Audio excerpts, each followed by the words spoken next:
수단을 동원해서 저지투쟁에 나서겠습니다.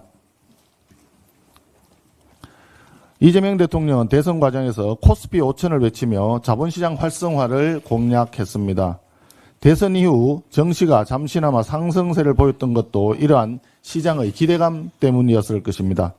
그런데 이재명 정권이 발표한 첫 번째 세법 개정안, 양도소득세 과세 대상 확대, 증권거래세 인상, 법인세 인상, 이른바 3종의 증세 패키지로 주식시장에 찬물을 끼얹어 버렸습니다.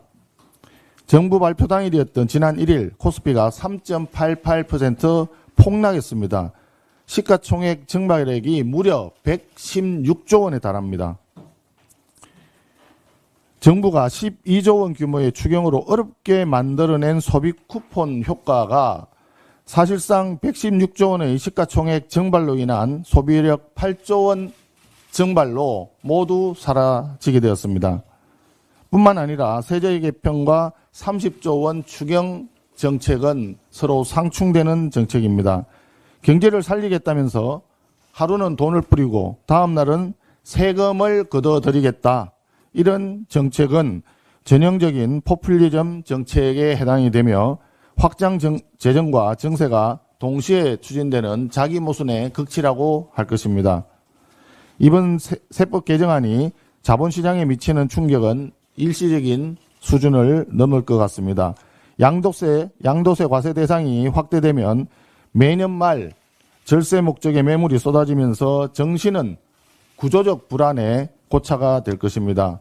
투자 심리가 위축되면 기업 가치와 국민 재산에도 치명적인 손실이 초래될 것입니다. 세제 개편안에 반대하는 국회 국민동의청원에 이미 12만 명이 넘는 국민이 참여했습니다. 국민적인 우려가 크다는 방증입니다. 이런 엄중한 상황에서 이재명 정부와 더불어민주당은 책임 있는 수습은커녕 내부적으로 극심한 혼선을 드러내고 있습니다.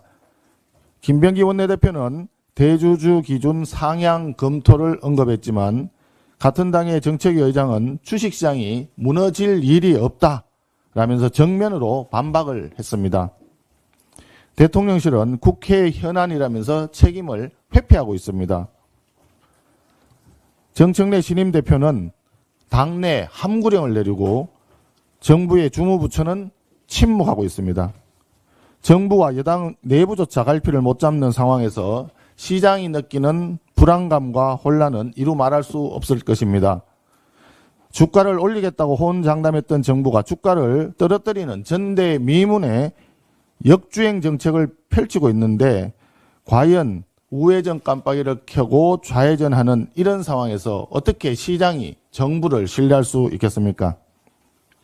정부 여당은 지금이라도 국민 앞에 명확한 입장을 밝히고 시장 혼란을 초래한 데 대해서 분명히 사과해야 합니다. 기업에게는 예측 가능한 제도와 환경을 제공하고 국민에게는 신뢰할 수 있는 자본시장 정책을 제시해야 합니다.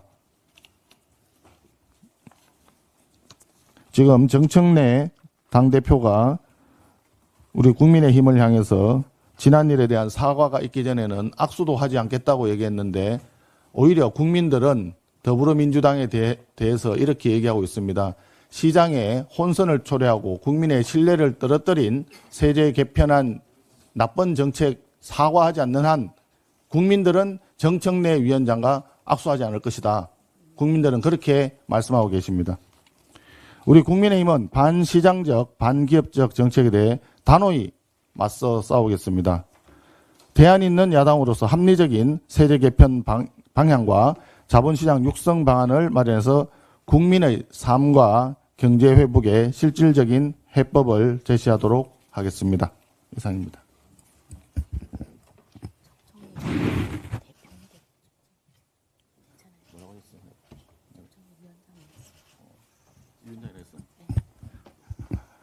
예, 수정합니다. 정청래 당대표인데 정청래 위원장으로 예, 수정하겠습니다.